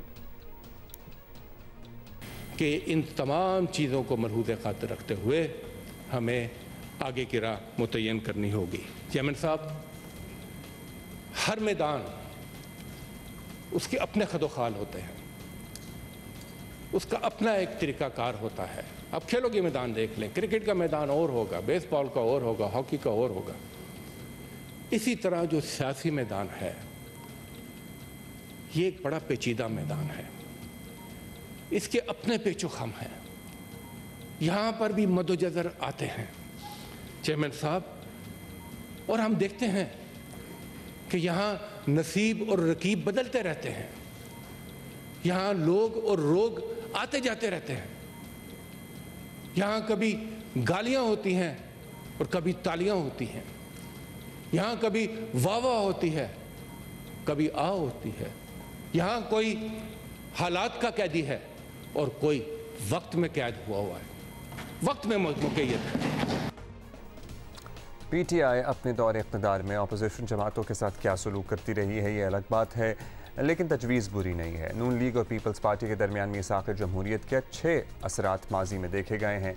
अगर पीटीआई भी मीसाक़ जमहूरियत का हिस्सा बनती है तो सियासी इस्तेहकाम की तरफ काबिल तारीफ़ ख़त्म होगा, क्योंकि सियासी मामलात अदालतों में तय होना सियासी जमातों की अपनी सलाहियतों पर भी सवालिया निशान है। इसी पर बात करते हैं, पीटीआई का मौक़िफ़ लेते हैं रहनुमा पीटीआई शहजाद कुरैशी हमारे साथ मौजूद हैं। शहजाद साहब शुक्रिया। शहजाद साहब, जो बात सामने आई है वसीम साहब की तरफ से आगे बढ़ने के लिए डायलॉग ओपन करने की, क्या तहरीक इंसाफ में सब संजीदा हैं या ये उनकी इंडिविजुअल राय है? वाकई अब तैयार हैं कि सभी सियासी मुखालिफिन के साथ बैठ कर सियासी इंतकाम का सिलसिला बंद करने और मुल्क के लिए कुछ बेहतर करने के लिए सब अहद करें? देखिए, इंतकामी कार्रवाई की जहाँ तक बात है, जब हमारी हुकूमत थी तो हमने कोई भी इंतकामी कार्रवाई नहीं की थी। जो पहले के मुकदमात भी थे पीपल्स पार्टी ने नून लीग पे और नून लीग ने पीपल्स पार्टी पे किए हुए थे, और चार्टर ऑफ डेमोक्रेसी आपको अच्छी तरह याद हो कि ये तमाम जमातें उस वक्त बैठी थी। और अभी भी मैं ये कहना चाहता हूँ कि जमहूरियत के लिए, जमहूरियत को परवान चढ़ाने के लिए और इस मुल्क के अंदर हकीकी जमहूरियत के लिए और हकीकी आज़ादी के लिए मैं समझता हूँ कि पाकिस्तान तहरीक इंसाफ जो कुछ भी कर सकती है, जो कुछ भी करना चाहेगी, वो सिर्फ और सिर्फ जमहूरियत की बेहतरी के लिए, उस मुल्क की बेहतरी के लिए हम हर वक्त हाजिर हैं। और हर वक्त हम ये चाहेंगे कि तमाम जमातें मिलकर इस मुल्क के अंदर हकीकी जमहूरियत पे काम करें। लेकिन देखिए, बात वहीं पे आ जाती है, करप्शन। हम उन लोगों से बात करना नहीं चाहेंगे जिन लोगों ने इस मुल्क को लूटा, इस मुल्क में मुल्क के अवाम के टैक्स के पैसे को लूटा, और इस मुल्क में जो 70 सालों से होता हुआ आ रहा था, जो तेरी मेरी बारियां लगी हुई थी, हम उस चीज़ के खिलाफ हैं। हम ये कहते हैं कि ठीक है, आप बैठें, इस मुल्क की हकीकी जमहूरियत के लिए बात करें और पार्लियामेंट के अंदर बात करें, पार्लियामेंट के अंदर बात करें। सेनेट और यह जो भी हमारी कौमी असम्बली है वो एक अहम किरदार अदा कर सकती है, उसमें जो भी मुंतखब नुमाइंदे हों। और इसके लिए मैं आपको साफ साफ एक चीज़ बता दूं, जब तक साफ और शफाफ इलेक्शन नहीं होंगे, जब तक हकीकी मायनों में यहाँ पर जमहूरियत नहीं आएगी और अवाम के नुमाइंदे नहीं आएंगे, उस वक्त तक मैं समझता हूँ कि मुझे कुछ भी होता हुआ नजर नहीं आ रहा। शहजाद साहब, इट्स कहीं भी आपने मामले को ठीक करना हो तो सबसे पहले सेल्फ रियलाइजेशन ज़रूरी होती है, और तहरीक इंसाफ सियासी इंतकाम और कार्रवाइयों की बात अपने सियासी मुखालिफिन से करेगी तो वो सर्टनली आपको आपका दौर याद दिलाएंगे, and that would be an understatement कि हमने तो कुछ नहीं किया। मुफाहमत और अंडरस्टैंडिंग के एक नए दौर की इब्तिदा उस सूरत में हो सकती है जब आप भी अपनी गलतियों का एतराफ़ करें और मानें कि जी हमने भी गलतियाँ की या हम भी इस्तेमाल हुए। अगर ये कहते हैं हमने तो कुछ नहीं किया तो फिर तो क्या बात की जा सकती है किसी से? देखिए, हम भी फरिश्ते नहीं हैं, हमसे भी हो सकता है बहुत सारी गलतियां हुई हों, लेकिन मैं ये कहना चाहता हूं कि हमने अपने दौरे हुकूमत में, यानी पीटीआई के दौरे हुकूमत के अंदर, आप मुझे कोई एक इंतकामी कार्रवाई बता दें कि जो हमने अपने मुखालिफिन पे मुकदमात हमने किए, जो हमने उन पे केसेस किए। ये पिछले तमाम केसेस थे। मैंने आपसे कहा ना कि पीपल्स पार्टी ने नून लीग पे, नून लीग ने पीपल्स पार्टी पे, ये जो करप्शन के केसेस थे ये कोई 2018 के बाद के नहीं थे। अब जितने भी करप्शन के केसेस उठा के देख लें वो 90 की दिहाई में, फिर 2000 के बाद जब परवेज मुशर्रफ साहब का दौर था उस वक्त से लेके उसके बाद फिर पीपल्स पार्टी का दौर आया, अब उसमें देख लें मुकदमात ज्यादातर उसी वक्त के ही हैं। और देखें, सबसे इंपॉर्टेंट चीज ये है, अवाम का पैसा जो लूटा गया, मेरे और आपके टैक्स का पैसा जो लूटा गया, हम उसे माफ नहीं कर सकते, ना हमारे इख्तियार में ही है। ये अदालतों का काम है कि वो उस चीजों पर फैसले करें। लेकिन हम ये कहना चाहते हैं कि अगर आप चाहते हैं कि यहाँ पर जमहूरियत परवान चढ़े तो साफ और शफाफ इंतखाबात होना बहुत जरूरी है। और इस वक्त आप देख रहे हैं कि किस तरीके से इंतखाबात का जो माहौल है उसके अंदर गर्मा गर्मी चल रही है, कागजात नामजदगी मुस्तरद हो रहे हैं, किस तरह से सेकेंडर प्रपोजल को उठाया जा रहा है, किस तरीके से इंतकामी कार्रवाई की जा रही है। आप मुझे बता दें 2018 में ये था, 2013 में ये था, या इससे पहले जितने इंतखाबात हुए इस तरह से कभी भी नहीं हुआ। ये पहली दफा होने जा रहा है कि इस कदर सख्तियां हैं। अगर सही मायनों में हमने पाकिस्तान को तरक्की देनी है और पाकिस्तान को एक करप्शन फ्री कंट्री बनाना है तो फिर तमाम जमातों को ये तय करना होगा कि किसी सूरत भी हम करप्शन को, किसी सूरत भी इस मुल्क के लूटने वालों को, किसी सूरत भी हम जो बेज़ाब्तियां हैं या जो मुल्क को नुकसान पहुंचा रही हैं उसका हमने साथ नहीं देना। हमने अब मेरिट का निज़ाम कायम करना है और इसके लिए तमाम जमातों को साथ बैठना होगा। अगर पीपल्स पार्टी जीतती है हमें कोई एतराज़ नहीं है फ्री एंड फेयर इलेक्शन में, नून लीग जीतती है हमें कोई एतराज़ात नहीं है, लेकिन अगर पीटीआई जीतती है तो बाकी जमातों को भी एतराज़ात नहीं होने चाहिए। जी, आपके तहफ़्फ़ुज़ात में वज़न है और अभी आप जो बात कर रहे हैं कि हमारे साथ इम्तियाज़ी सलूक बढ़ता जा रहा है, उस पर आप लोग अपीलें भी करेंगे, ट्राइब्यूनल्स में केसेस भी जाएंगे, आगे समातें भी होंगी, और इस बात से कोई इनकार नहीं कर रहा कि अभी पाकिस्तान तहरीक इंसाफ के लिए ज़रा हालात साजगार नहीं हैं, लेकिन एट द सेम टाइम 90 की दिहाई में राना सना पे हीरोइन के केस नहीं बनाए गए थे। 90 की दिहाई में उस वक्त के वज़ीर आज़म ने एक दूसरे पे अमेरिका में जाकर ये नहीं कहा था कि मैं इनके टीवी बंद कराऊंगा, and so on and so forth. So ऐसा नहीं है कि आपके दौर में ये सब कुछ नहीं हुआ। अब चलें आगे बढ़ते हैं, सियासी मैदान की बात कर लें तो बल्ले का निशान आपको पता है एक मरतबा फिर आपकी जमात से ज़रा दूर होता नज़र आ रहा है। ज़ाहिर कानूनी जंग लड़ेंगे ही, लेकिन अगर कामयाब ना हो पाए तो क्या प्लान है? क्या इस पर राज़ी हैं कि इलेक्शन आज़ाद हैसियत में लड़ना पड़े तो लड़ेंगे, या फिर तमाम जमातों को तमाम उम्मीदवारों को कोई भी और एक अलग निशान अलॉट कर दिया जाए, इसकी कोशिश करेंगे जो एक ही हो तमाम उम्मीदवारों के लिए? देखिए, पहले तो ये बहुत बड़ी ज्यादती होने जा रही है कि आप एक पाकिस्तान की सबसे बड़ी जमात से उसका निशान छीन रहे हैं। ये मेरी तो समझ में नहीं आ रहा कि इससे होगा क्या। आप बेसिकली वही वाली बात है, लेवल प्लेइंग फील्ड नहीं दी जा रही, और पीटीआई के साथ ही क्यों हो रहा है? कागजात नामजदगी पीटीआई वालों के क्यों मुस्तरद हो रहे हैं? किस तरीके से, मैंने आपसे कहा ना, सेकेंडर प्रपोजल जो उम्मीदवार आता है उसकी फैमिली को जिस तरह से हरासा किया जा रहा है, तो ये कहना कि आप निशान ले लें तो फिर बाकी पार्टी से भी ले लें, लेवल प्लेइंग फील्ड करें, बाकी जमातों से भी ले लें। ये मैं समझता हूँ कि इंशाल्लाह हमें उम्मीद है हमें अदालतों से इंसाफ मिलेगा। हमारी पार्टी की जो कोर कमेटी है ये उसका फैसला होगा, एक निशान पे लड़ते हैं या दूसरे निशान पे जाते हैं। अभी मैं समझता हूँ कि 2 से 3 दिन के अंदर ये सारी सूरत-ए-हाल वाज़ेह हो जाएगी। लेकिन मैं ये समझता हूँ कि अगर ये चाहते हैं कि कोई इस इंतखाबात पे उंगलियां ना उठाए तो हमें हमारा निशान वापस दिया जाए, अवाम को फैसला करें। देखिए, हम शुरू से ये कहते आ रहे हैं, हमारे चेयरमैन साहब भी ये कहते आ रहे हैं, कासिम के अब्बा भी ये कहते हुए आ रहे हैं कि आप हमें लेवल प्लेइंग फील्ड दें, अवाम को डिसाइड करने दें कि इस मुल्क का वज़ीर आज़म कौन होगा। मैं ये समझता हूँ कि जितना जल्दी इलेक्शन कमीशन का ये काम है, जितना जल्दी वो इंसाफ मुहैया करेंगे, सबको दें। मैं तो कह रहा हूँ ये पीपल्स पार्टी के साथ भी ज्यादती नहीं होनी चाहिए, नून लीग के साथ किसी कोई की जमात के साथ नहीं होनी चाहिए, और अभी हो भी नहीं रही उनके साथ, ये सिर्फ और सिर्फ पीटीआई के साथ हो रही है, जिसकी हम सख्त मजम्मत करते हैं। बहुत शुक्रिया आपका शहजाद कुरैशी साहब। बस ये रियलाइजेशन तभी होती है जब हालात साजगार नहीं रहते। अभी किसी भी जमात को देख लें, ये we would not single out any party, चाहे वो पीटीआई हो चाहे मुस्लिम लीग नून हो, ये रियलाइजेशन कि भाई अवाम फैसला करें, आज़ादाना जमहूरी इंतखाबात हों और कोई किसी के हाथ ना बांधे और कोई किसी के हाथ बांध कर अकेला ही कुश्ती में लड़कर अपने आप को सूरमा ना समझें। जब तक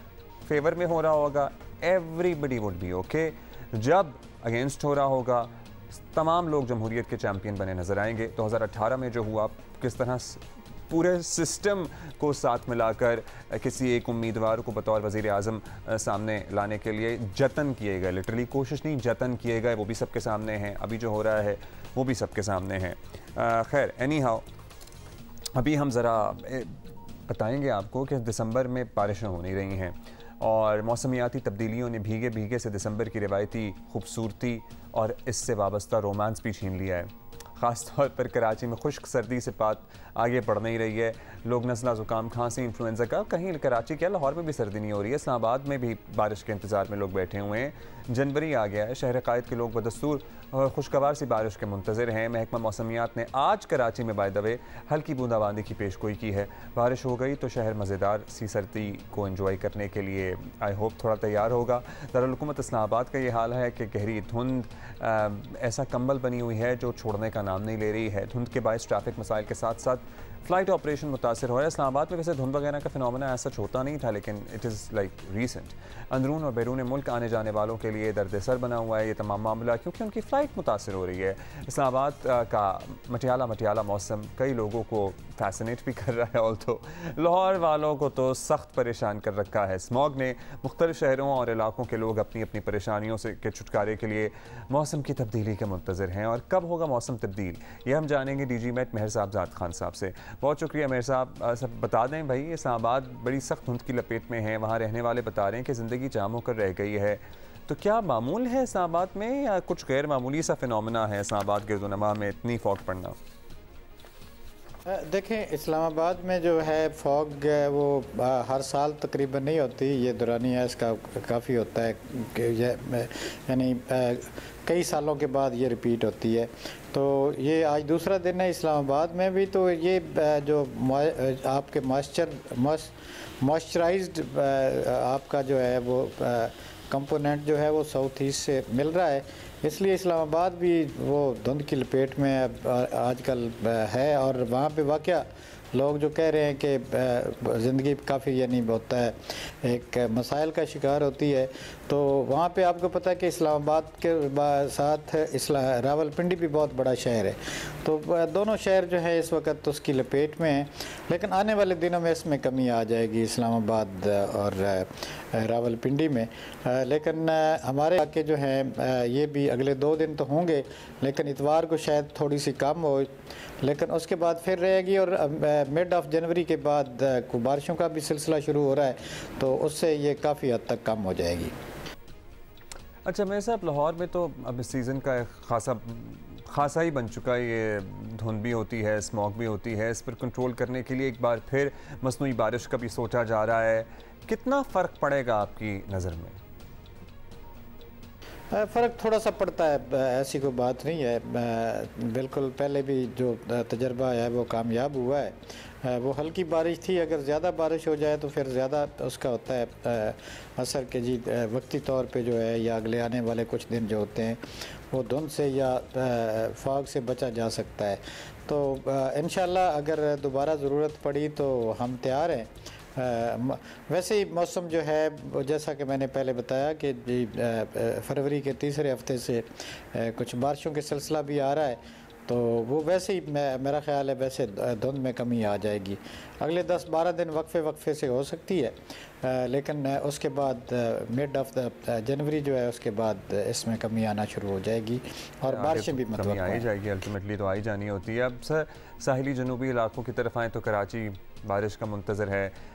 सुना यह है कि कोई थोड़ी बहुत बारिश होने वाली है, क्या एक्सपेक्ट कर रहे हैं हम? बिल्कुल कराची जो है वो नॉर्मल तो सर्दियों में वहाँ पे बहुत कम बारिशें होती हैं, लेकिन आजकल एक सिलसिला मगरबी हवाओं का है जो बलूचिस्तान के कुछ इलाके और ये हमारे कोस्टल बेल्ट जो है वहाँ पे कल या परसों जो है वो बारिश का इम्कान है, लेकिन वो बारिश इतनी शदीद नहीं लग रही कि जी वो ज़्यादा हो और उसका कोई असर ख़ास हो। लेकिन ये है कि एक दफ़ा बारिश हो जाएगी तो थोड़ा सा माहौल साफ़ हो जाता है, हवा के साथ हवा चलती है तो जो पोल्यूटेंट्स हैं तो वो रिमूव हो जाते हैं। तो इंशाल्लाह अगले 2 दिन जो हैं कराची के लिए ठीक है, वहाँ पे हल्की बारिश जो है कराची और उसके आसपास के इलाके जो हैं वहाँ पे इम्कानात हैं। थैंक यू आपका डीजी मेहत में साहबजाद खान साहब हमारे साथ मौजूद थे। सो कराची में हम ज़रा थोड़ी बहुत बारिश का इंतज़ार कर लेते हैं। लाहौर में मसनूई बारिश की कोई कोशिश की जा रही है। इस्लामाबाद वाले अभी इंतज़ार करें कि धुंध किस तरह छटती है, but naturally you know January mid और towards the end of January धुंध वैसे ही कम हो जाती है और फिर स्मॉग भी ख़त्म हो जाएगी और हम सब भूल जाएंगे कुछ महीनों के लिए। और फिर जब अगले साल हमारा एयर क्वालिटी इंडेक्स दुनिया में बदतरीन होगा, सांस नहीं आ रहा होगा, लंग्स मुतासर हो रहे होंगे, तो हमें याद आएगा कि अरे ये मसला है और ये तो है और ये कंसिस्टेंट है, आप क्या करें। But you know there should be a plan and I guess ये तो इंटरिम गवर्नमेंट ही है, लेकिन they are planning on making a long term policy. अब आने वाली हुकूमत इसके लिए क्या करती है, जो भी मुंतखब हुकूमत होगी, that would be very very important. Karachi इस वक्त दुनिया का तीसरा आलूदा तरीन शहर है।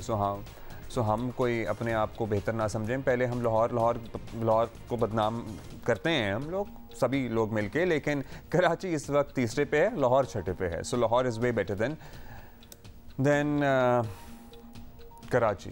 नंबर 1 है ढाका। सो या दैट्स द लेटेस्ट। आगे बढ़ेंगे और आपको बताएंगे ये कि महकमा फायर ब्रिगेड कराची ने शहर की 3 अहम तरीन शाहराहों पर 226 इमारतों की फायर सेफ्टी ऑडिट रिपोर्ट तैयार कर ली है। अल्लाह खैर करे। आप हैरान होंगे कि 266 इमारतों में से सिर्फ 266 इमारतों में से सिर्फ 6 में फायर फाइटर्स मौजूद हैं।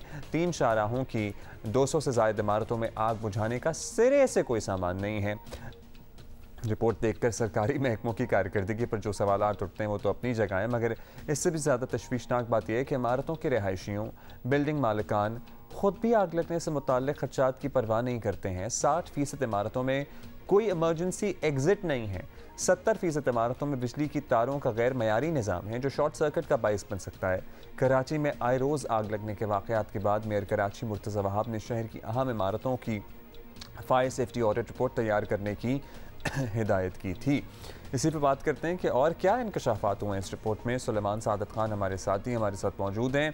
Thank you Suleman being with us. अब ये जो महकमा फायर ब्रिगेड की जानिब से या फायर फाइटिंग की जानिब से जो सर्वे कराया गया है, इसमें तो बड़े ही परेशान कुन हालात हैं। अब फायर ब्रिगेड तजवीज़ क्या कर रहा है, इसके लिए क्या करना चाहिए, या बस बताना मकसूद था? यकीनी तौर पर फायर कंट्रोल डिपार्टमेंट जिसका काम पोस्ट फायर सर्विसेज प्रोवाइड करना है, वो इन्हें जो है वो तनबी करेगी, इन्हें नोटिसेस जारी करेगी, लेकिन अमल दरामद जिन्होंने करवाना है, जो कि प्री फायर इंस्टीट्यूशंस हैं, जिसके अंदर सिंध बिल्डिंग कंट्रोल अथॉरिटी है, जिसके अंदर दीगर इदारे हैं, ये उनकी जिम्मेदारी है कि वो इसको इंश्योर करें कि जब बिल्डिंग बन रही होती है तो उस बिल्डिंग को बनने से कबल ही जो उसका स्टैंडर्ड प्रोसीजर है कि उसमें इंश्योर किया जाता है, बिल्डर को पाबंद किया जाता है कि आग बुझाने के जो है वो तमाम तर आलात मौजूद होने चाहिए, तमाम तर फायर एग्जिट मौजूद होने चाहिए, खुदकार निज़ाम मौजूद होना चाहिए, और उसके बाद जब वो बिल्डिंग मुकम्मल होती है तो उसका कंप्लीशन सर्टिफिकेट जारी होता है। लेकिन यहाँ पर बुलंद बाला इमारतें ग्राउंड प्लस 10, ग्राउंड प्लस 15, 18 शारा कायदीन पर मौजूद हैं, लेकिन वहाँ पर कंप्लीशन सर्टिफिकेट जो है वो मौजूद नहीं है। तो ये तमाम तर सूरत हाल है जो कि इस सर्वे के बाद सामने आ रही है। जी अच्छा, ये सर्वे तो अब हुआ है, इतने नुकसान के बाद हुआ है तो कुछ पता चल रहा है, लेकिन बिल्डिंग्स में फायर सेफ्टी का बंदोबस्त होना, ये यकीनी बनाना भी तो किसी की जिम्मेदारी होगी। फायर ब्रिगेड की या हुकूमत की या बिल्डिंग कंट्रोल अथॉरिटी की, कौन इसका जिम्मेदार है, किसकी गफलत मानी जाए?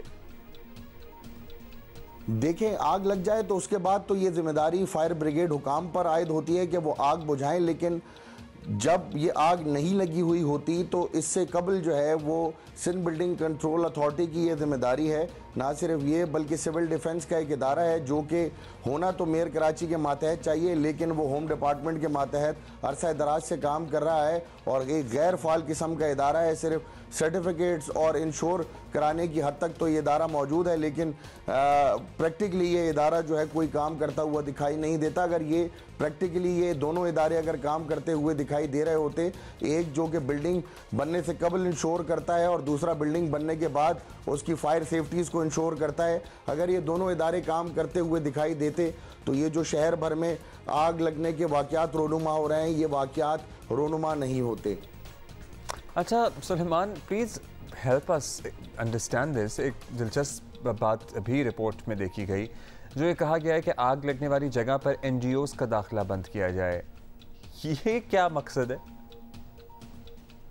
म्यूनिसिपल कमिश्नर ने ये कहा है कि 1122 जो कि सिंध हुकूमत का इदारा है, जिसका काम है कि अगर आग लगने के बाद कोई अमवात वाक़या होती हैं या दीगर कोई मामलात होते हैं या मरीज़ों को अस्पताल पहुंचाना होता है, तो उसके लिए 1122 रेस्क्यू जो है वो मौजूद होती है। लेकिन ये जो NGOs के एहलकार और NGOs की गाड़ियां मौजूद होती हैं, तो इससे रेस्क्यू ऑपरेशन जो है वो बहुत ज़्यादा मुतासिर होता है। तो जो डिप्टी कमिश्नर हैं और मुताल्लिका कानून नाफिज करने वाले इदारों के हुकाम हैं, वो इस बात को इंश्योर करें कि वहाँ सिर्फ वही मुताल्लिका अफराद रहें जिनका काम जो है वो उस वक्त आग बुझाना होता है या उस इवेंट में जो है वो रेस्क्यू करना होता है या उस इवेंट को जो है वो सॉर्ट आउट करना होता है। जी खैर, शुक्रिया आपका, थैंक यू सुलेमान। जापान में अभी हमने पिछले घंटे में बात की ना कि 7.6 शिद्दत का रिक्टर स्केल का ज़लज़ला आया, और फिर भी उनकी बिल्डिंग कंट्रोल अथॉरिटीज़ का आप मयार देखें और उनकी कारकर्दगी देखें कि इट इज़ अ मस्ट कि कोई भी घर जो बनेगा जापान में वो 7 रिक्टर स्केल पर शिद्दत का ज़लज़ला बर्दाश्त करने का अहल होगा। जो स्काई स्क्रेपर्स हैं, जो बड़ी इमारतें हैं, उनको तो 7.5 या 8 तक के लिए इंजीनियर किया जाता है, तैयार किया जाता है। तभी 66 हलाकतें 65 हलाकतें हुई हैं। लेकिन क्यों जितनी बड़ी तबाही हो सकती थी ना, खुदा न खास्ता किसी हमारे जैसे मुल्क में हमने 2005 में देख ही लिया था ना कि क्या हुआ था, हज़ारों लोग लुक़मा अजल बने थे। और यहाँ पर इतने बड़े ज़लज़ले के बाद, और 7.6 नहीं थी हमारे रिक्टर स्केल पर शिद्दत उसकी, ये 7.6 टू 7.8 के रिक्टर स्केल शिद्दत के बाद सिर्फ 65 लोगों की, 65 भी ज़ाहिर होते हैं, एक नंबर है, एक नुकसान तो हुआ है, लेकिन अदरवाइज़ ये होते हैं निज़ाम, ये होती हैं कौमें। ऑल्टरनेट उन्होंने कैपिटल अपना डिज़ाइन किया हुआ है कि अगर खुदा न खास्ता टोक्यो कभी ज़लज़ले से मुतासिर हो तो दूसरे शहर को फ़ौरन फ़ाल किया जा सके मुल्क का निज़ाम चलाने के लिए। सो ये फ़र्क है। और पता है क्या, कौमों की अपनी ज़िम्मेदारी भी होती है। हम लोग ख़ुद भी इंटरेस्टेड नहीं होते अपनी सेफ्टी की। अपनी ये तो चले इमारत है ना जिसमें किसी ने फ़्लैट किराए पे लेना है या किराए पे रहना है, सेफ्टी में इंटरेस्टेड ना होने का अंदाज़ा आप इसी बात से लगा लेना कि हम सीट बेल्ट नहीं पहनेंगे, हम हेलमेट नहीं पहनेंगे, हम बाइक पे रख कर चले जाएंगे, हमें तकलीफ़ होगी, हमें सीट बेल्ट लगाने का कोई कह देगा, कोई चालान करेगा तो हम उससे झगड़ा करेंगे। हम कौन है वैसे? हमें क्यों नहीं समझ आती, हम अपने आप को क्यों सुपर ह्यूमन बींग समझते हैं? नहीं नहीं कुछ नहीं होता, नहीं नहीं खैर है, नहीं है खैर, नहीं होती खैर। सो या I hope that we change our attitude and you know the way we live. भाई हम अपनी पाक ऑस्ट्रेलिया सीरीज़ की तो बात कर ही रहे हैं, उधर भारत जनूबी अफ्रीका की सीरीज़ में भी 122 साल रिकॉर्ड टूटे हैं भाई। भारत और जनूबी अफ्रीका के दरमियान केप टाउन टेस्ट के पहले रोज़ कई रिकॉर्ड बनाए गए हैं। टेस्ट के पहले ही दिन 23 विकेटें गिरी। जी, 122 साल में पहला मौका था जब किसी टेस्ट के पहले दिन इतनी तादाद में विकेटें गिरी हैं। केप टाउन के पहले दिन जनूबी अफ्रीका की पहली टीम जो है वो पहली इनिंग में सिर्फ 55 रन पर ढेर हुई। भारतीय फास्ट बॉलर मोहम्मद सिराज पता नहीं क्या चीज़ निकले हैं ज़बरदस्त, ये इन्होंने 6 अफ्रीकन बैटर्स को पेविलियन की राह दिखाई है। भारतीय टीम ने जब पहली इनिंग शुरू की तो 153 रन पर 4 खिलाड़ी आउट थे, और फिर क्या हुआ, रुक जाइए, सब सही था मगर उसके बाद किसी रन के इजाफे के बगैर 6 की 6 विकेटें गिर गई। यस, ये टेस्ट क्रिकेट की तारीख में पहला मौका था जब कोई टीम बगैर किसी रन के इजाफे के 6 विकेटों से महरूम हुई हो। So this was also first. एक वो 122 ईयर्स का रिकॉर्ड एक दिन में इतनी ज़्यादा विकेटें गिरने का तो बना ही। इससे कबल टेस्ट क्रिकेट में 4 मरतबा ऐसे लम्हात आए हैं जब एक टीम बगैर कोई रन के इजाफे पर 5 खिलाड़ियों से महरूम हुई हो, लेकिन ये तो 6 विकेटों से महरूम हुए। उसके बाद जनूबी अफ्रीका की दूसरी बारी आई और 62 पर एक्चुअली 62 पर 3 खिलाड़ी पेविलियन लौट चुके थे, और यूं मैच के पहले दिन 23 विकेटें गिरी, जो गुज़श्ता 122 साल के दौरान टेस्ट के पहले दिन सबसे ज़्यादा विकेटें गिरने का रिकॉर्ड है। एक टीम ने अपनी पहली इनिंग मुकम्मल की, दूसरी ने भी कर ली, फिर दूसरी टीम की यानी पहली वाली टीम की दूसरी इनिंग भी शुरू हो गई और उनके भी 3 खिलाड़ी आउट हो गए। So this makes 23 in total. So बाकी जगहों पे भी सूरत हाल कोई इतनी ज़बरदस्त नहीं है, हम अपने आप को ज़रा ज़्यादा आई गेस ब्लेम करते हैं। खैर हमें फिर भी बेहतर करना चाहिए। पहला मैच तो इनिंग एंड सम रन से हारे थे। खैर अभी हम आगे बढ़ेंगे। दुनिया में कोरोना का नया वेरिएंट JN1 तेज़ी से कोविड-19 वेरिएंट की जगह ले रहा है। ये बात कौमी इदारा सेहत इस्लामाबाद की जानिब से जारी एडवाइजरी में कही गई है। NIH ने मुतल्लिका हुकाम और स्टेक होल्डर्स को एहतियाती तदाबीर इख्तियार करने की हिदायत करते हुए कहा है कि नए कोरोना वेरिएंट के मुमकिन फैलाव से अस्पतालों की OPDs और वार्ड्स पर दबाव बढ़ सकता है, लेकिन कदर इत्मीनान की बात यह है कि फ़िलहाल पाकिस्तान में नए वेरिएंट JN1 का कोई केस रिपोर्ट नहीं हुआ। आम कोरोना की शरह भी 1% से कम है। अलबत्ता फ़िलहाल इन्फ्लुएंज़ा ने वबाई सूरत इख्तियार कर रखी है। NIH की एडवाइजरी के मुताबिक इन्फ्लुएंज़ा की सब टाइप है 2N3H के नतीजे में पूरे मुल्क में हर हफ्ते हज़ारों केसेस रिपोर्ट हो रहे हैं। बच्चों में नज़ला ज़ुकाम बुखार RVS वायरस की वजह से हो रहा है। अब वहाँ पर जोर दिया जा रहा है कि इन्फ्लुएंज़ा से बचाव के लिए वही एहतियाती तदाबीर तो हम सबको पता ही है। बार बार हाथ धोएं, एहतियात करें, सैनिटाइज़ करें, मास्क पहनें। वकार भट्टी हमारे साथी हमारे में ज्वाइन कर रहे हैं, उनसे मालूम करते हैं कि और क्या कह रहा है NIH का। बहुत शुक्रिया आपका वकार। कौमी इदारे सेहत ने वाज़ेह कर दिया है कि मुल्क भर में जो वायरस फैल रहा है, बाय द वे जो लोग ज़ाहिर है दर्जनों बीमार हो रहे हैं, वो इन्फ्लुएंज़ा की एक नई किस्म है। तो क्या मौजूदा सीज़न में ये कोई अलग किस्म है, ये मामूल है, या इतने ज़्यादा मरीज़ आ गए हैं जो निशानदही कर रहे हैं किसी गैर मामूली सूरत हाल की? इन्फ्लुएंज़ा देखिए सर्दी के मौसम में होने वाली एक आम बीमारी है जिसको हम मौसमी नज़ला ज़ुकाम भी कहते हैं। इन्फ्लुएंज़ा लाइक इलनेस जो है ये बीमारी जो है पूरी दुनिया में होती है और बहुत सारे वायरसेस ये बीमारी कॉज करते हैं। तो वबा तो है ये, लेकिन ये कोई ऐसी वबा नहीं है जिसकी वजह से जो है वो परेशान हुआ जाए। ये सिर्फ बूढ़े अफराद के लिए ख़तरनाक होती है। वो लोग जिनका जो इम्यूनो कम्प्रोमाइज़ हैं, जिनका मुदाफ़ती निज़ाम कमज़ोर है, उनके लिए ये ख़तरनाक होती है। वैसे नौजवानों के लिए ये बीमारी कोई इतनी ख़तरनाक बीमारी नहीं समझी जाती। अच्छा वकार, ये भी एडवाइस किया गया है कि इन्फ्लुएंज़ा में मुब्तला होने वाले एंटीबायोटिक से दूर रहें। एंटीबायोटिक से दूर रहेंगे तो कुछ लोग कहते हैं कि भाई ठीक कैसे होंगे, क्या करें, बस इंतज़ार करें? जी देखिए, इन्फ्लुएंज़ा जो है एक वायरल बीमारी है। इन्फ्लुएंज़ा ए, मैंने बताया आपको कि इन्फ्लुएंज़ा ए वायरस है और उसकी एक सब टाइप है जो कि ये बीमारी कॉज करती है। वायरसेस के ख़िलाफ़ एंटीबायोटिक अद्वियात जो हैं वो कारगर नहीं होती, बल्कि उल्टा उनके इस्तेमाल के नतीजे में दूसरे मसाइल पैदा हो रहे हैं जिसमें एंटी माइक्रोबियल रेजिस्टेंस शामिल है। तो वो अफराद जिनको इन्फ्लुएंज़ा है वो डॉक्टर के मशवरे के बग़ैर कभी भी एंटीबायोटिक अद्वियात इस्तेमाल ना करें। अच्छा, जो नंबर सामने आ रहे हैं, ये इन्फ्लुएंज़ा वायरस जिसका अभी हम तस्करा कर रहे हैं वबाई सी सूरत इख्तियार कर रहा है या कर चुका है। कोरोना से मुताल्लिक भी एक एडवाइजरी है, तो क्या इस हवाले से हुक्काम कहते हैं सब के लिए एक ही सोशल डिस्टेंसिंग, इज्तिमात पर पाबंदी, इक़दाम पर भी गौर किया जा सकता है, या क्योंकि शादियाँ हैं सब कुछ हो रहा है आजकल, या मास्क पहने बस? जी देखें, इन्फ्लुएंज़ा तो एक आम सी बीमारी है, मौसमी नज़ला ज़ुकाम, और ये जैसे ही मौसम बेहतर होगा तो इसके केसेस कम होना शुरू हो जाएंगे। जहाँ तक कोविड का ताल्लुक है, इस वक्त तो कोविड की जो पॉजिटिविटी है वो ना होने के बराबर है, 1% से कम है। जो नया वेरिएंट आया है JN1, अभी तक वो पाकिस्तान में डिटेक्ट नहीं हुआ, लेकिन एक एडवाइजरी NIH ने ज़रूर जारी कर दी है और उनका कहना ये है कि ये नया वेरिएंट अगर पाकिस्तान में आ जाता है तो इसके नतीजे में OPDs और अस्पतालों पर बोझ बढ़ सकता है। दूसरी जानिब उनका कहना यह था कि लोग अपने आप को ये मौसमी नज़ला ज़ुकाम और कोविड, ये सारे रेस्पिरेटरी वायरसेस हैं, इनसे बचाने के लिए वो एहतियाती तदाबीर इख्तियार करें जो कि कोविड के दिनों में थी। लेकिन दुनिया भर में कोविड जो है एक इंटरनेशनल इमरजेंसी के तौर पे ख़त्म हो चुका है, तो मैं नहीं समझता कि इसके नतीजे में कोई लॉकडाउन या सोशल डिस्टेंसिंग जैसे कोई इक़दाम किए जा सकते हैं। ये काफ़ी दूरअसकार बात लगती है।